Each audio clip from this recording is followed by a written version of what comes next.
Actually যেটা আমার প্রশ্ন হচ্ছে, আমি নিজেই জানি না আমি মানে নিজে কি করবো। আমি সিরিয়াসলি আমি কনফিউজ।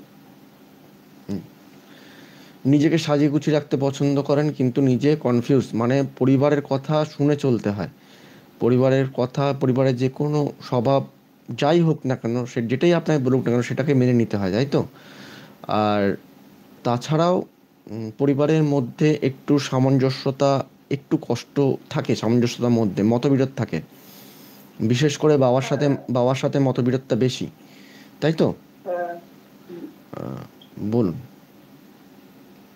আপনি বলছি। নিজেই জানেন না নিজে কি করবেন, হুম। তাই তো?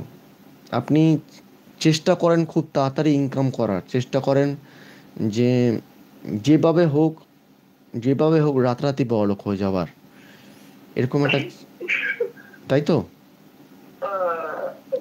কি ভুল? হয়তো